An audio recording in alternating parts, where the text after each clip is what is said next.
Hello, everybody. Today is Hurricane Tuesday, November. I'm sorry. I'm thinking November in my head because I know it's coming, but it's actually September. Let's not give any days away. September 27th. It's a Tuesday. And man, are we in the thick of things. Let me do some housekeeping and then I'll intro our guests on the line. We'll talk about like what's actually happening down in Florida right now and a bunch of other things. But it is that part of the year where crazy things happen. So, MSPinitiative.com, this and every other session we've ever done is under sessions and podcast and video format. So, choose whichever works for you. Don't know why we haven't launched them yet, but we'll be launching some, giveaways between now and the end of the year to close out the year with some of our vendor partners. So, stay tuned. We closed out our Washington, D.C. ballpark stadium party. That was awesome at DattoCon. Go on to the MSP Initiative Facebook page. Lots of photos. I think videos come in. That was really cool. We also finished our community boat party down in Fort Lauderdale with Taylor Business Groups, the big conference. Absolutely spectacular. Really happy the weather worked out because would have been a little bit dreary outside if we got hit by some rain, but it didn't. Now I'm sure the rain's coming today, but I digress. Lastly, on November 9th, that's why I had November in my head. November 9th is a Wednesday. Wednesday night, we are bringing in the All American Rejects. That's right. You've heard their songs on the radio for years. International Drive on Icon Park for a private concert for you. Look at that. Here's the video going already. So, 9 o'clock, November 9th, be there or be square. And we're going to bring you an MSP community block party, probably one that you've probably never seen before because this is the biggest one we've ever done. Lastly, we have 3 more weeks of the Channel Strong tour. So we are currently on one right now. Yesterday in Denver, we had approximately 78 people come out to Nexus Tech's parking lot in Denver. They hosted us in a tailgate style way, which was awesome. We launched our new race car, to replace the last one that we broke on the tour. Pete, who is still crying about that. I'm never going to pay him back, I think, for that one. But anyway, so if you're in Tulsa, Topeka, St. Louis, please come out, hit the website. We'd love to see you if you're an MSP. Costs you absolutely nothing. Great conversation. Learn from other people in the trench like you. I mean, literally have nothing to lose other than grab a beer, grab a sandwich, and a little bit of time out of the office. Week 7, Vegas, Phoenix, San Diego, Irvine, October 17th to the 21st. We are coming to you. And then we close out the year in Florida, hopefully a dry Florida, November 28th through December 2nd, Fort Lauderdale, Tampa, Orlando, and Atlanta. There it is. There are all the announcements. And now we formally bring on Christian from Timezest. If you've been around the industry, you've probably seen Christian at a few stops around the block. So he's been around for a bit. Maybe you know him, maybe you don't, but I'm going to give him a chance to introduce himself. Christian, for everybody that doesn't know who you are, or haven't run into you on the street or at an event, well, why don't you tell them a little bit about your journey through technology lane and see where we go. Yeah, sure thing, George. Thanks for the opportunity to come on. We here at Timezest, myself, I check in regularly. So, I see you going live quite a bit. You bring in, people I've known for years and you introduce me to people I've never met before. So, getting the at-bat and the opportunity, definitely stoked to be here. I typically joke around. I came into the channel in 2010 and I like to tell jokes. I'll preface them. They're probably akin to dad jokes. I say I've worked for everybody in your stack. And then people go, no, you can't. And then I go, well, maybe 20% of it. And even that, people are like, really? But I've been in the channel since 2010. Prior to that, I was in commercial finance, 2008, Great Recession. Mortgage-backed securities were no longer getting purchased on the street. Wanted to stay in client-facing sales. Have a cousin who's a developer, and he said, "This tech thing, I'm not sure if it's on your radar, but if you want to continue doing what you're doing, maybe you should take a look. The tech space." I had one other software sales job outside of the MSP channel. I sold software into colleges and universities. Definitely saw my future. Elected to stay in tech.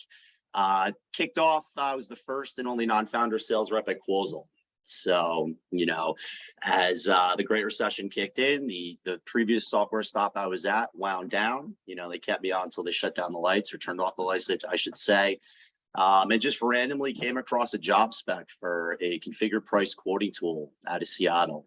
The job spec said, the ideal candidate either, has worked for an MSP, which wasn't really a thing then. That was 2010, was kind of coming into the nomenclature, and, it was becoming a word and a thing. It was more VAR heavy, but, they basically said you've either worked in a VAR or you've written quotes and proposals for a law firm or accounting firm. I had neither. I just had sales experience and one software sales spot.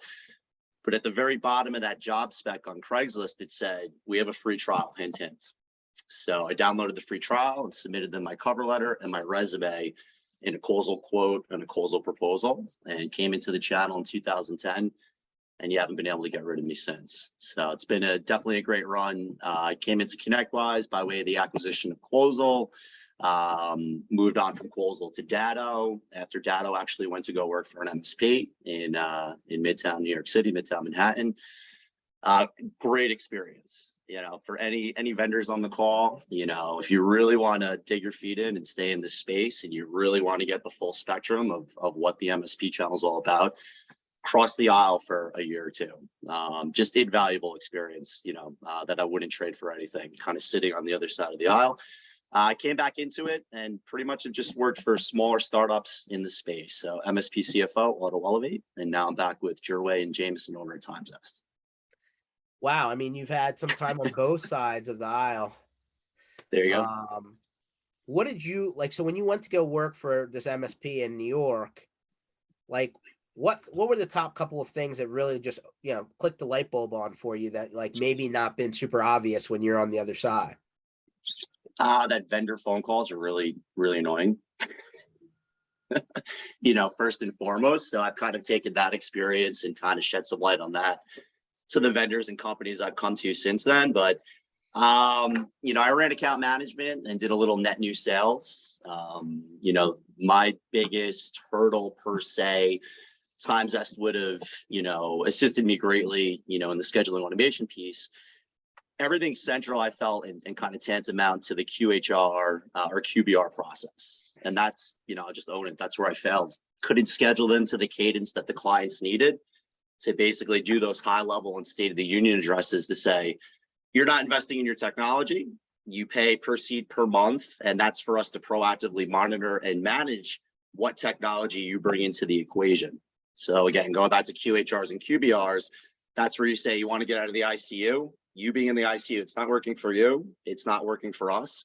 We've identified these 3 projects. Yes, it's extra contractual. It's outside of your per seat agreement. You're not liking what I'm telling you, but it's the reality. That was huge. Just kind of maneuvering through there, and just kind of maneuvering. So what were the, was the number one thing they refused to turn on MFA like everyone else? Yeah. I mean, this was 2015, 2016.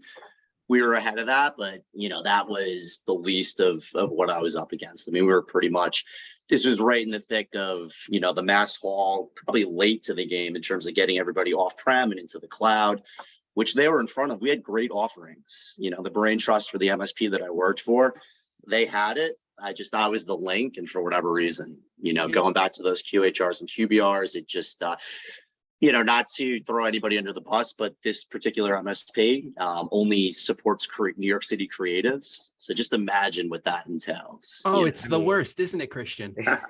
So it's Matt terrible. Fox, my ex-colleague. The poor guy had to sit next to me for this time. Give him a break.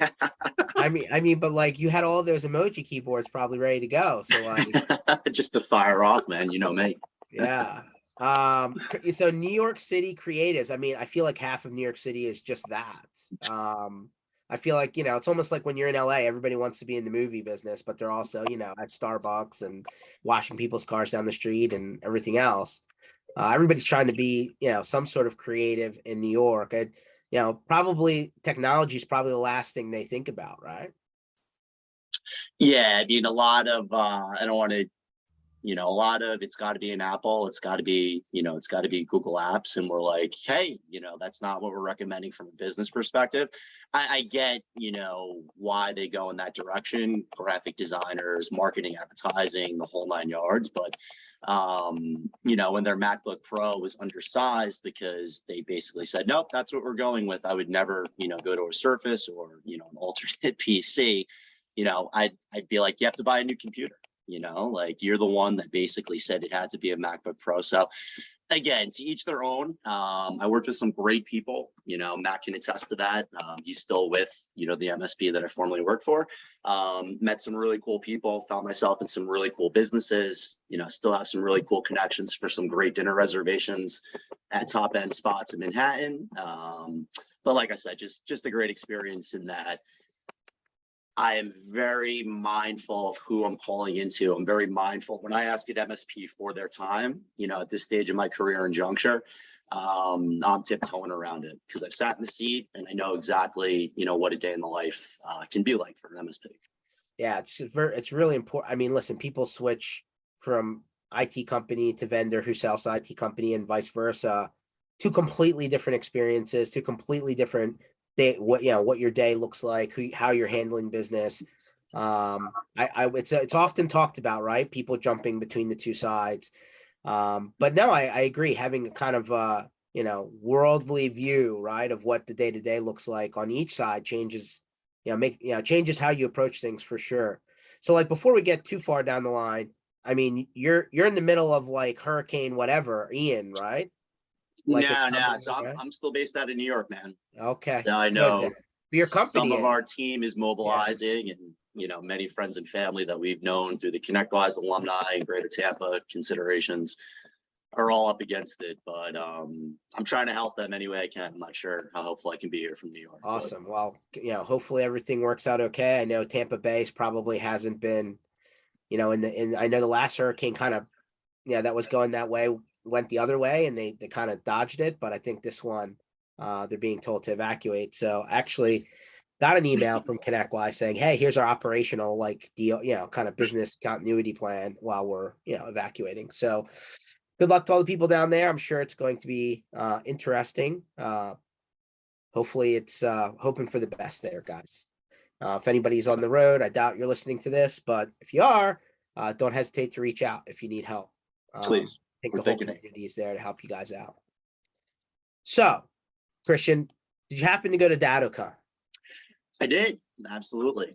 What did you think of the DC event there? Thought it was great. I've been going to your block parties for a number of years, a number of events. Thought there was continuity.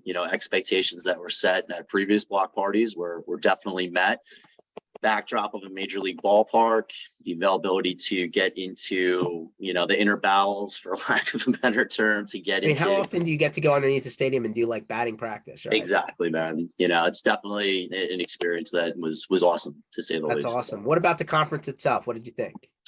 Thought it was great. Events have been different coming out of the pandemic. I thought DattoCon and what we all experienced in DC was most akin to, maybe what we were used to leading into the pandemic. I'm fully confident that things will work themselves out. But DattoCon definitely hit for us, not only from the perspective of just a large percentage or, a large number or volume of our partners, but, the net new interest coming out of the show definitely was up there amongst the best shows we've been to this year. That's awesome. And then your team was definitely at you and I think a couple others, maybe at Taylor Business this past week. Yes. Yep. That was awesome. Going back to my timeline, TBG was well established, 2003, 2004. So, when I came to the space, they've been down pretty much since day one. I've never had the opportunity to get in front of their community. So it's definitely a first to be in the room and, basically, get in front of Taylor Business Group partners and the peer groups and the whole nine. It was a great introduction to the community for sure. Yeah. It's actually a pretty, it's one of the very last, there's a handful of non-affiliated ones left. Right. And so they're definitely one of them. And thanks to Michael and the Dennis and the group over there. I think they did a great job. The Diplomat's a great property, by the way. If you ever want to go on a vacation, not a bad place. So can't help the fact that our special boat pulls up to the dock across the way. But hey, good luck on our part, I guess. It worked out.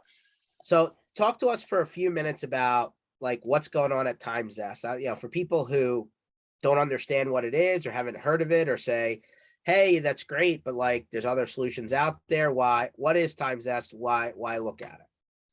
Yeah, the concept of the scheduling link isn't something that, my management team and our developers came up with. I'm pretty sure everybody knows who the market leader is, who really championed the concept of here's a link. It's going to give you a look and snapshot into my real-time availability, review it, marry it to your availability, confirm it. We'll go in the calendars, we'll meet. That's been around 7, 8, 9 years, pretty much the standard and the direction that the world has moved towards in terms of scheduling. Like, I can't remember the last time I scheduled a doctor's appointment, a dental appointment, a haircut without clicking on a link, doing just what I just broke down. I hate to use the word generic, but like e-signature or e-commerce shopping carts, like standards come into play, they become the standard, and scheduling links, for all intents and purposes, not only in our personal lives, but professionally seems to be the concept or, the way we schedule now. We just saw a golden opportunity to take that concept that was getting more and more prevalent and becoming the norm and standard, and decided to take it past calendars. My management team, very deep and well tenured within the space. Our chairman of the board, Jameson West, knows pretty much everyone. Everybody was using Calendly. If you're not using Calendly, maybe you're using Bookings, which you get free licensing through your Microsoft relationship. So we saw a golden opportunity where we didn't really have to sell the concept. The concept had permeated, it was well baked. Everybody's moved in this direction. We just elected to take it past calendars, take it back into your ticketing system, and update a few critical points specific, to the scheduling process back into the PSA. Went to market in 2019, just prior to the pandemic settling in. And, I can't say it didn't inhibit some of our growth, but that being said, for the timing when we launched and took this product to market, we've covered some ground in the better part of 2-3 years for sure. That's awesome. Yeah, so basically you took the concept and you made it work within the MSP ecosystem of tools, right? Where the other one just kind of attached your Office 365 or your Google Calendar. This one kind of went further down into, the PSAs and like kind of can hybrid, right? Between, the PSA, the Outlook calendar, maybe some CRM solutions out there, kind of bridge the gap. So it's more of a square peg, square hole rather than square peg, round hole kind of thing. Yeah, absolutely. So, just at a very high level, the signature or the link in your email signature, we certainly do that. That's basically, George, you send me an email, we don't talk for 3 months. I want to get with you 3 months down the road. I click on the link. The first thing we're doing is in real time looking up your availability across your PSA calendar and your O365 calendar. So we certainly bring that into the occasion, downstreaming that, links on your website. The most important thing I want to impress upon anybody who doesn't, know what we do is when that link's clicked on, whether it's in a signature on your website, whether it's coming out of a ticket by way of your service director, a tech and engineer, the first thing that's done is we do that real-time lookup to the calendar. So, I do want to delineate, we do integrate to Office 365, but a PSA does need to be in place. We're not trying to take on in blue ocean the aforementioned, not yet at least, but, we will do that. It kind of caters itself to some non-technical or non-service delivery workflows as well, right? You yourself, you might not have been in a ticket for 8, 9, 10 years by now. But if you wanted, everybody on the same scheduling product, that's where the O365 component comes into it. Some PSA calendar syncs aren't in real time. So if at 2 p.m, somebody calls me, they have an opening, I put it in my personal calendar, our availability to look up both in real time would catch for that. If that sync schedule, which typically once every 4 hours, has not hit.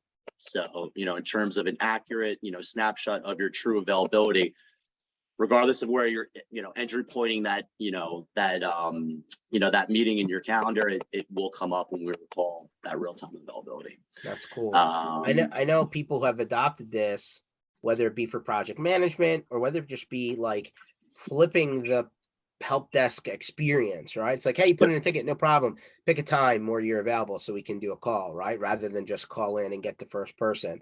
So I have heard people flip around what their customer kind of deliverable experience is by doing that. And then also, I've heard that people who have a dispatcher in place find it really easy to not just block out time in somebody's schedule, but also send the confirmation with, if it's going to be an actual live call and how you can join kind of thing. So, I mean, it definitely has changed. Time management is probably the best way for me to explain it.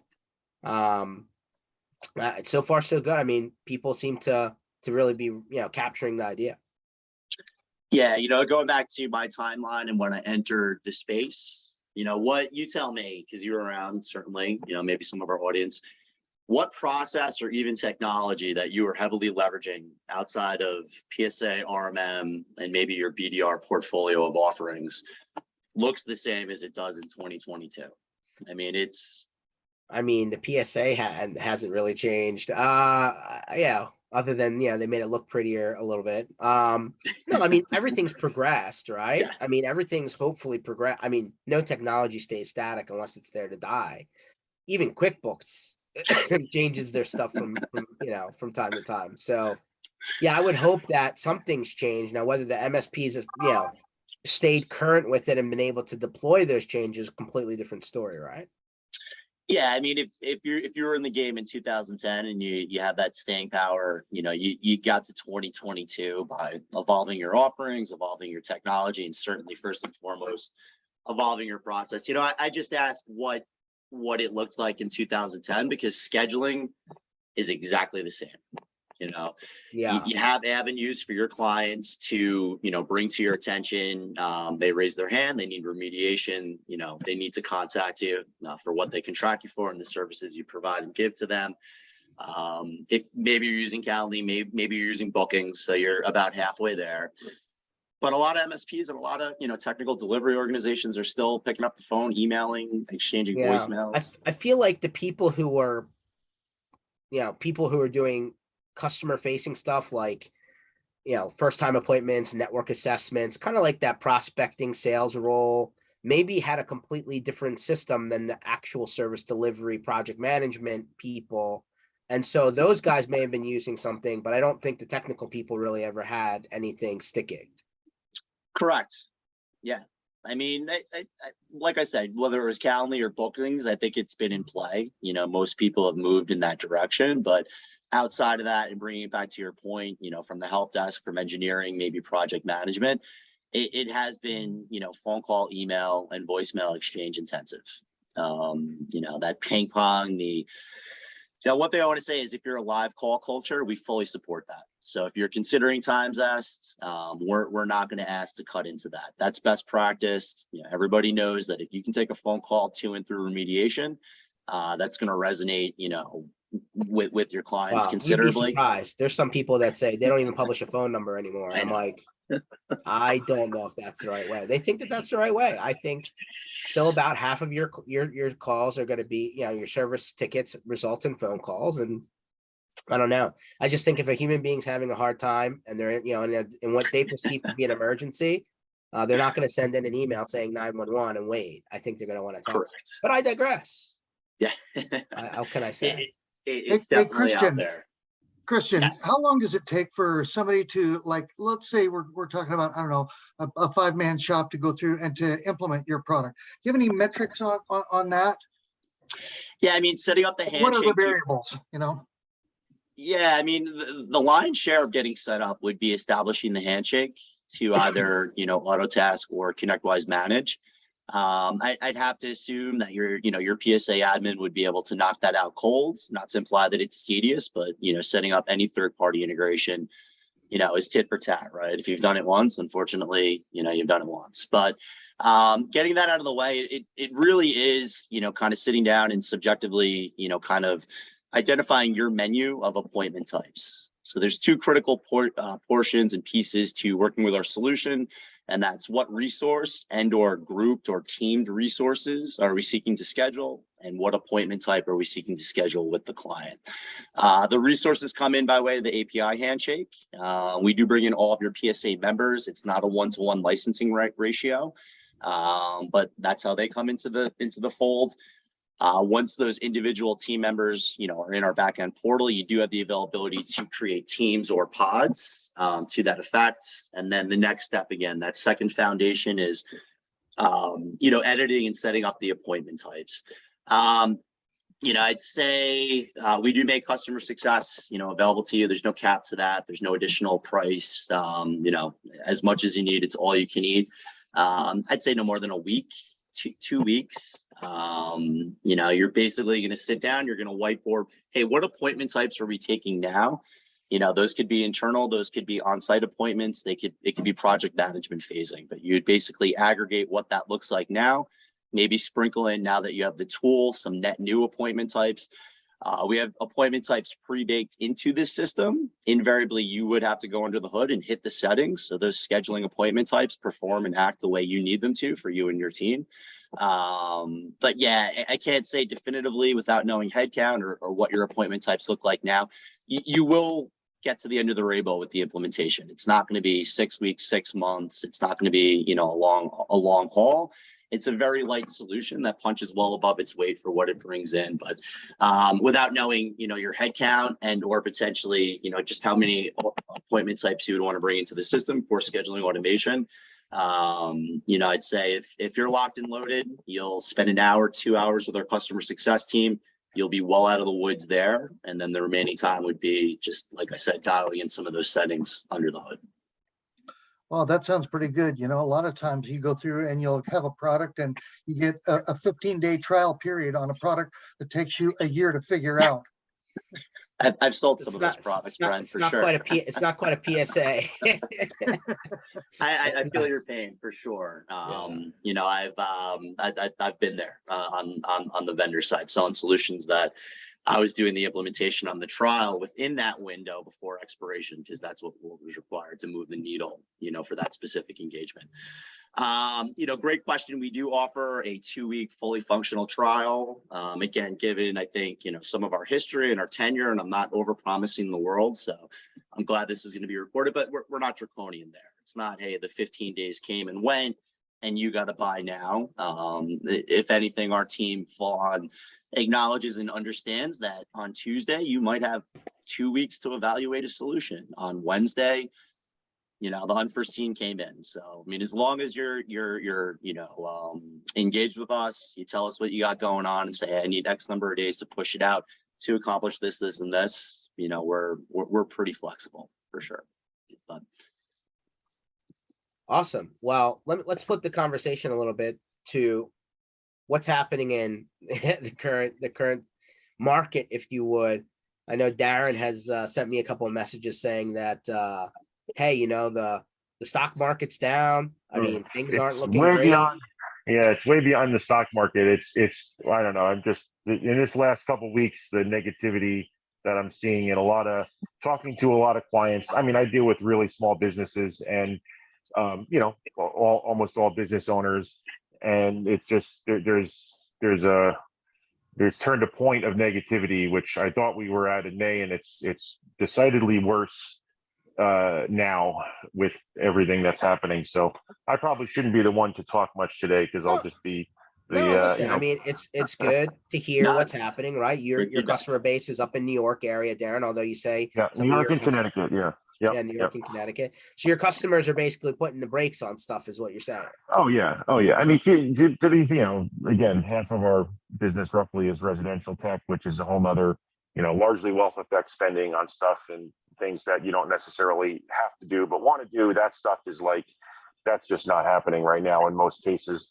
And the business investment on things where, hey, we should migrate you here, do this, do that. You're going to start to see. I think a lot of people are not quite understanding the depth of how bad things are going to be. I hope I'm wrong, but in a year, I think things are going to be a lot worse than they are right now, and that will be interesting.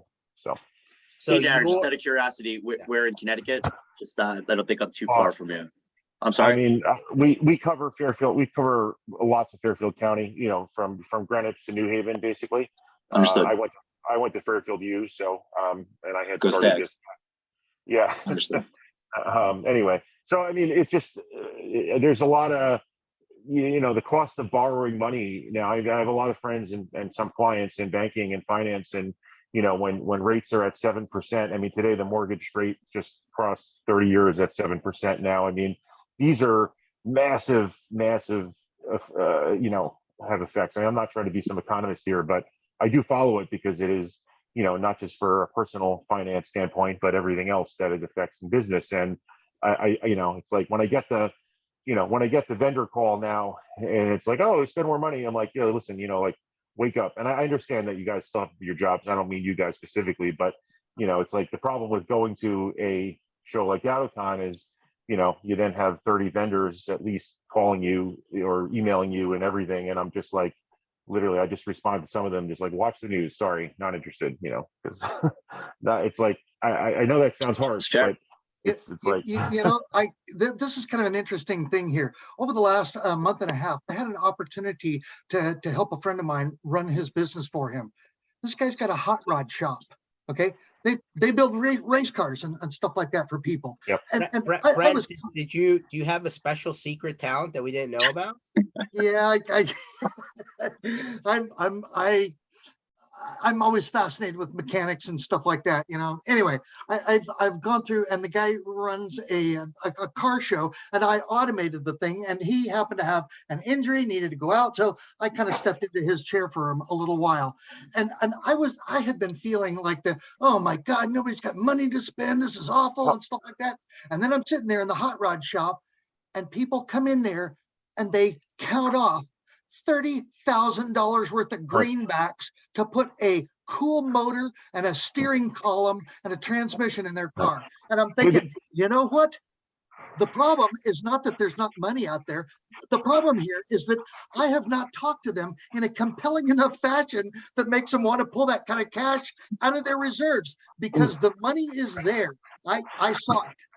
No, so I don't listen. I don't disagree.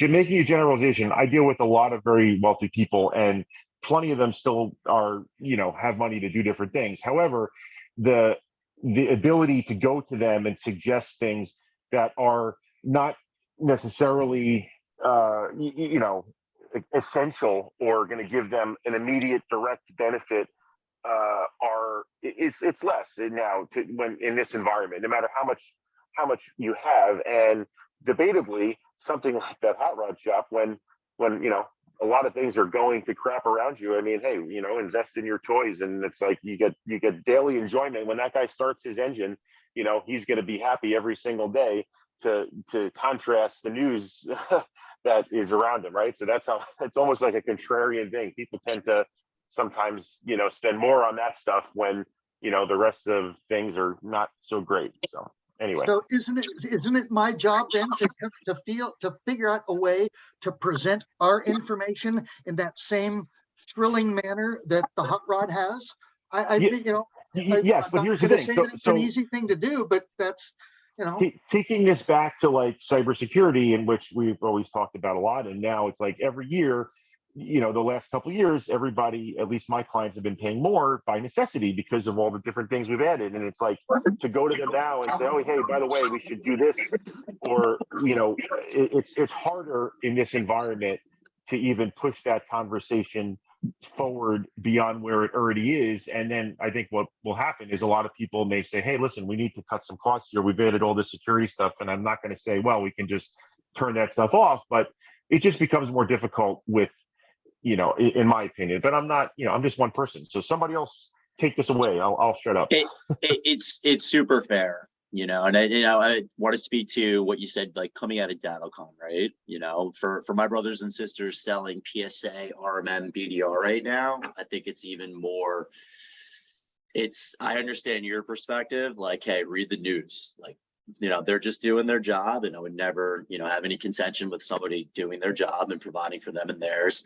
But I totally understand your viewpoint. Those top end and those high ticket items coming out of the, pandemic to and through the pandemic, I think, immovable, right? It's when you assess at a very high level what it takes to rip out a PSA and put a new one in, an RMM tool. Absolutely. I don't want to shamelessly plug what we do, but to kind of contrast maybe the higher ticket items, there's going to be a customer that would push back if you attempted to introduce scheduling automation to them.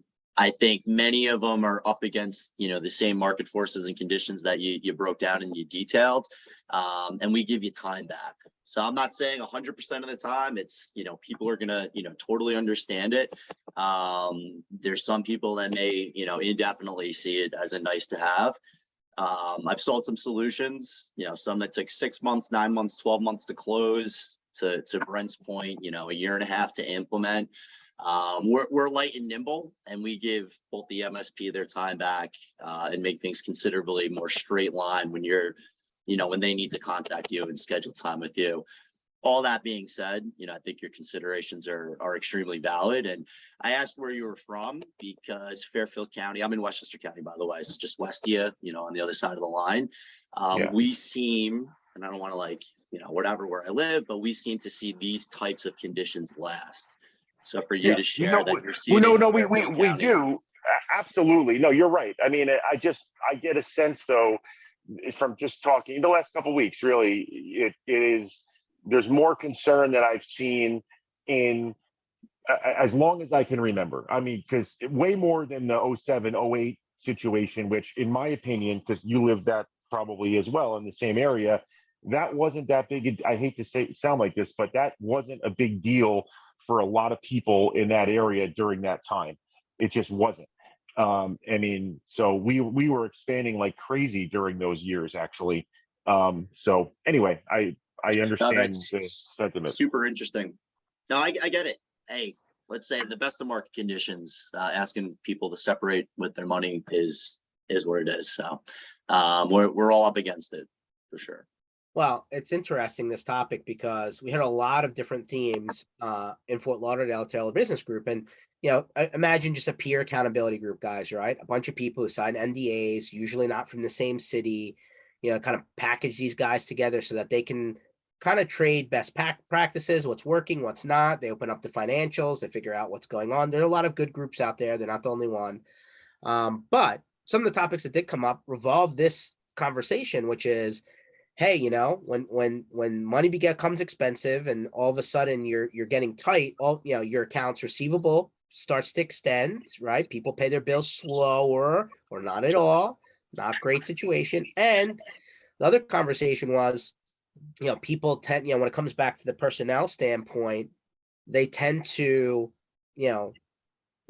I think now we're going to see the job market greatly affected, right? There's a lot of people on the street, but I think the job, they're saying there's 2 jobs for every 1 person on unemployment, but I just think that it's going to become even harder, right? Because people are probably going to tend less to move less, right? Because they want to kind of probably stay put until the market condition kind of gets better, which may not be for a while. So it's going to be hard to potentially fill positions that are already open. One of the other things, kind of switching direction slightly, was had a pretty cool session from the guys at Tech Rug. Again, not trying to plug them, but they kind of had an open conversation about what's happening from a insurance, liability, cyber. And we talk about this constantly on the series, but they brought their expert on the line. He actually called in and was kind of on speakerphone for the room, and I forget his name, but basically he's saying that it's, you're really, like, if you haven't rewritten your MSA in like the last couple of years, you almost need to redo the whole thing and include the terms of service from all of your downstream vendors, because otherwise, if you don't, paint the picture to your end customer that you're not the manufacturer of XYZ product, and something happens, which we all know nothing's perfect in this industry. And 2 years ago, there was a big one, and they mentioned that one. We all know what it is. Darren's in the background crinkling a piece of paper, throwing it in the trash, I'm sure. Effectively what's happening is you're on the hook if you don't spell things out specifically and break out what your vendor is doing and what their terms of service are versus what you're doing.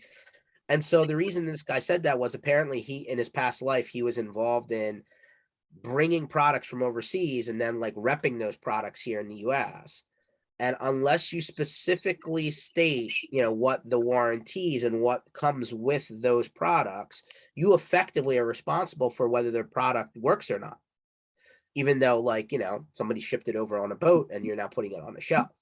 So translating that into MSP land, right? Like everybody loves to brand things, right? They love to put George's cloud, George's email, George's Tesla, whatever. But like they're not really, you're effectively reselling a service, and you need to make it clear that you're not the ultimate manufacturer provider of that service. And so I thought that was like, they really keyed in on that because obviously they have to fight insurance claims and lawsuits or potential lawsuits from the end customers against MSPs who they insure. And this conversation comes up all the time. Referencing the Kaseya event, which I kind of hit in there earlier, they said they had no lawsuits from that. They said they just got their first one like last week. And it's been almost 2 years. So, or I think 2 years. Was it 4th of July 2020 or 2021? I think 2020, right? We say 21. Yeah, okay. So a little over a year. So, I mean, for whatever it's worth, that's one thing I took away because I listened in on a lot of the sessions. We talked about the economy. We talked about insurance. They talked about, what's making their businesses grow faster, what's not making their businesses grow faster. A lot of people put the idea out there that maybe it's time to go back to more of a consulting model where you're not packaging everything together and selling it as an MSP. Hey, I'm a consultant. I'm going to recommend to you what you can select from. And then when you go to subscribe to those services, look, I'm out of it, right? Like I'm going to say you need these products, you need these services, you need to have these things in place. But I'm effectively just charging you for my expertise, my time, right? You're going to ultimately click on these links, put your credit card in and go. And that way you're not in the middle of the financial transaction. And as a result, the liability is really between the end customer and the actual deliverer of services. It's the reverse of what we've been learning for the last decade. I'm curious to hear on the call what you guys think about that. I'm curious to the response to that. Was that like open floor and more, or just a keynote presentation? Because again, I think it's a very valid point. Everybody's been told don't sell ingredients for as long as that analogy's come up. But when you think about kind of the paradigm shifts, it's on the talking block again. So I'm just kind of curious as to how that went over. I've seen some of that situation here. For example, certain UCaaS vendors, for example, you go through and you don't own the customer. You just get a little bit of a spiff every time they make a payment and stuff like that. And there's plenty of times when we go through and we lose a customer or something like that. And I don't know, maybe I'm the epitome of evil, but I kind of get a snicker every time I get a chance to say, those guys left me in kind of an ugly fashion. However, I'm still making money on them. So there are some things like that I do like, but then there's also the potential for going out and just, now I know I'm shopping for XYZ backup UCaaS, whatever. I can go through and I can start Googling the price. So I think, I think Google's too easy not to use. So when it comes to selling stuff, you should do it because your customer types in something into Amazon and they see it for a cheaper price. They're going to immediately question what's going on.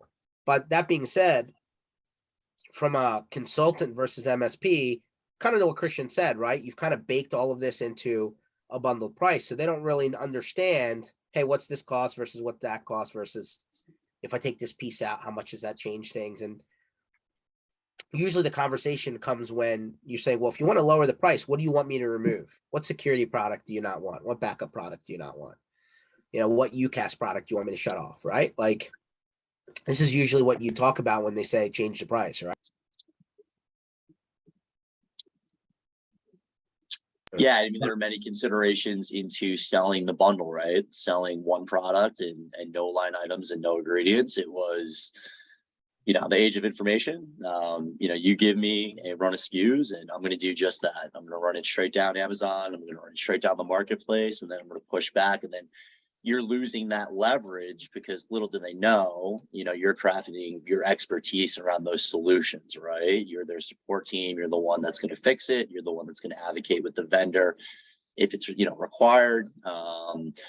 So super interesting, and definitely an interesting point that you bring up, George, in that has been the norm for so many considerations for so long. But again, as we enter, this post-COVID marketplace and some of the considerations that Darren brought up, it's very interesting. Something I'm gonna chew on, to say the least. And then, when it came into that conversation, I was also with it's hard to make a business change shift if you're in it, right? Especially if there's contract terms tied to it, hardware as a service tied to it, stuff like that. Oops. Sorry about that, guys. But anyway, long story short, it was really interesting to bring all of those people together and kind of understand, some businesses were, I think the smallest one was around $1 million. The largest one was a little over 10 million. So like guys who are in kind of, let the multiple layers of where they live in the size situation. But it's very, at least one thing's for sure in this industry, at least trying to get information to predict the future is important. Like the last thing you want to be is late to the game, right? Like Christian said, hey, we were early to the game. We had our cloud solution at the time, and we want to get people off prem. We're at the beginning of that phase. Like I'd rather be on the beginning than the end. Because at that point you're looking at what's next. What's the next shoe to drop? One thing that there's definitely consideration of, since all of the plumbing, right, that MSPs have been providing for years, now they're becoming, like we've heard for years, that's becoming commoditized. To some degree, the cloud has done that, right? So like SaaS and SaaS orchestration and SaaS security, and the little bit of cloud infrastructure that you have to manage that comes along with that. And like, you really need to go the next level almost and say, hey, listen, the plumbing's easy now to some degree. Let's talk about what your business, your day-to-day business life looks like, and the technology you're going to use in order to do it, right? In order to actually make your business go. So that was interesting. That seems to be the concentration to some degree. I just keep looking at Matt's Kyle here, who I worked with at the MSP, when I crossed the aisle, and it was like, just piggybacking on what you just said, it's, their server's about to die. I'm meeting with them like every week. Like, can we just do this? I know it's outside of what you're paying per seat per month. And they'd be like, well, I'm not doing anything until you upgrade my font server, because we're an advertising firm and we need a server that houses 8 million proprietary copyrighted fonts. And I'm like, you're not going to be in business in 3 months when that server crashes, but keep on worrying about your fonts. It was like ice skating uphill, but yeah. Christian's actually known as the true type king of Chelsea. Just wanted to get yeah, right. Well, it's like every meeting I went into, I'm talking fonts as opposed to like, can we review your ticket volume and talk about fonts when we use this? So I have a great appreciation for it. Like I said earlier, when I shared and spoke to that experience, I recommend everybody who's making a career on the vendor side to maybe go and work in an MSP for a year or two. Absolutely. Yeah. Maybe we should do an exchange program, right? Yeah, it's a good idea, man. There it is. All these guys that are emailing Darren, we can put them to work. That should be mandatory. Absolutely. Some of these salespeople, man. Oh boy. Yeah. I mean, not to get too far down that rabbit hole, but a lot of the people that are doing those initial calls are the younger guys and girls, right? That they're trying to right. Learn up on the business, right? I get it. To me, I think that it's fundamentally flawed. I think that the model, the model that your person that is trying to sell you the hardest knows the least about the actual product that they're trying to sell, and has to bring somebody else in and arrange that and make it like we have this slot available where, we can get you with the product team. And it's like, I think it's all part of the calculus, but in my mind, the person that should be out there selling it should really be an expert in what it is they're selling and not have to bring somebody else in. Because then when you bring that person in and they don't know, which I can't tell you how many demos of different things. Oh yeah, we'll get back to you on that. We'll bring in the other team. We'll bring in the other tier. I'm like, okay, guys, like it happens more often than you would think. And I think that model is very flawed. Well, maybe we're gonna have to have a vendor summit where they hear this, because I mean, generally the person. I'm just gonna be honest with you, just so that you know the blueprint. I mean, Christian can correct me if I'm wrong. I That know the initial blueprint. person is all they're trying to do is book a call for Yeah. I like know. the next guy or person or girl, right? Like Right. their whole I get job is book a call, get you to commit to a booked call. Yeah, I understand, and I'm not. That's why, like, I'm the minority in everything that I do. I'm in the very small minority. So, but it's just my opinion on things. It would be better if it was not like that. But hey, Champion around, that's right? Yeah, I And, mean, I think Darren's got a really good point there with that. A lot of times I go through and I get, one of these, the vendors with the enthusiastic person who's calling me up, wants me to create an account or something like that. So I say, well, so why should I buy from you? And they're like, well, we sell over 200 different products.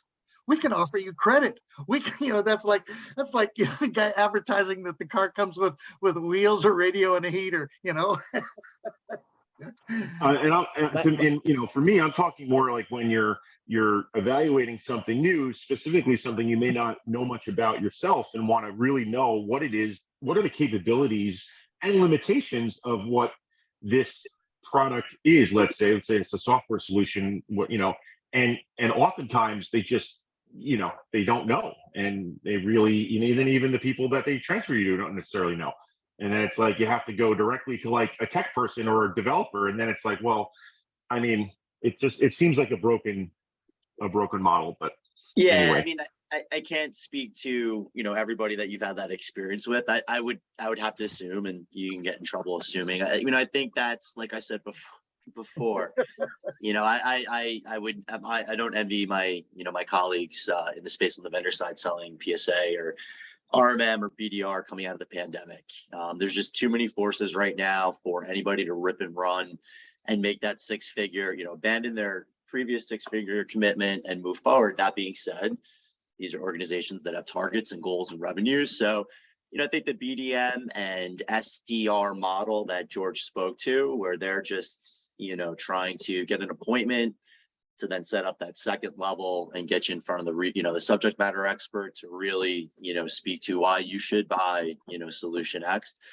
Yeah, I think the third component there, when it's done really well, and Darren, if you don't agree, all fine and well, I totally understand, is what George does and what, the event and getting out there, right? And that's where you want to be with us, right? That's where you've elected to get on a plane or get in a car for X number of hours to talk to vendors about their products. I know full on that I haven't sold a thing where it didn't originate, where Brent and Darren were at a show. Brent, and I'm hypotheticals, of course, Brent took a phone call from somebody in their office back home, and problem X, Y, or Z rooted its head, and Brent comes back to, to the breakout session table or desk, or, to where they were catching a meal or taking their break, and goes, can't believe it. X, Y, and Z just happened. A service coordinator just called me. Like, I can't go to that session with you at 4 o'clock because I got to go put out a fire. And then Darren goes, we had that problem all of the time. Go talk to Christian over there. Go talk to George over there. Had the same problem. I know that to be true.